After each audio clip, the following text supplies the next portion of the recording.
ইজতেমা ময়দান থেকে আরও জানাতে যোগ দিচ্ছেন রফিকুল ইসলাম খান। রফিক, এই মুহূর্তে সেখানে কি আয়োজন চলছে জানাবেন?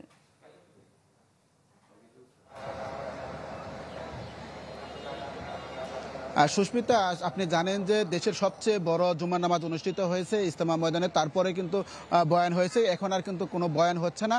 কিছুক্ষণ আগে মাইকে ঘোষণা করা হয়েছে কিছুক্ষণের মধ্যেই আসর ওয়াক্তের নামাজের আজান হবে এবং 4:30টার সময় আসর ওয়াক্তের নামাজ হবে এবং নামাজের পর কিন্তু আপনি জানেন যে মাওলানা জুবায়ের বয়ান করবেন। সেই বয়ান অনুষ্ঠিত হবে নামাজের পরপরই।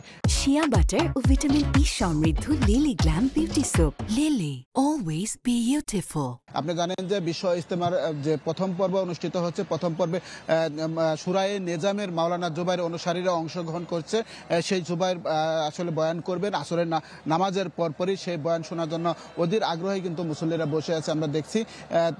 তাছাড়া পুলিশের পক্ষ থেকে জানানো হয়েছে আজকে যে ইজতেমা নামাজ হয়েছে, ইজতেমায় যে জুম্মার নামাজ অনুষ্ঠিত হয়েছে, যে জুম্মার নামাজকে ঘিরে আইনশৃঙ্খলা বলয় গড়ে তোলা হয়েছিল। 8,000 আইনশৃঙ্খলা বাহিনীর সদস্যকে পুরো ইজতেমা ময়দান জুড়ে ছিল, যাতে করে কোনো প্রকার অপ্রীতিকর কোনো ঘটনা ঘটতে না পারে, সেজন্য সজাগ রয়েছে। আমরা যেটি দেখছি ইজতেমার চতুর্পাশে কিন্তু ওয়াচ টাওয়ার তৈরি করা হয়েছে, তাছাড়া সিসিটিভি দিয়ে মনিটরিং করা হচ্ছে, যাতে করে যে সমস্ত মুসল্লিরা ইজতেমা ময়দানে এসেছে তারা যেন নির্বিঘ্নে ইজতেমা শেষ করতে পারে।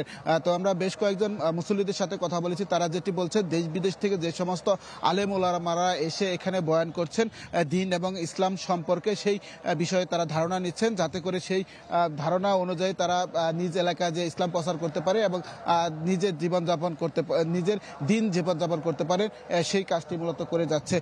তো এই যে এখন কিন্তু মাইক দিয়ে ঘোষণা করা হচ্ছে, কিছুক্ষণের ভেতরে হয়তো বা আজান হবে, আজানের পরেই কিন্তু সেই যে মাওলানা জুবায়ের সাহেব তিনি বয়ান করবেন। তো এই ছিল এখান থেকে সর্বশেষ খবর। সুস্মিতা। রফিক, আপনাকে ধন্যবাদ। গাজীপুরে বিশ্ব ইজতেমা ময়দান থেকে আমাদের সাথে যোগ দিয়েছিলেন রফিকুল ইসলাম খান।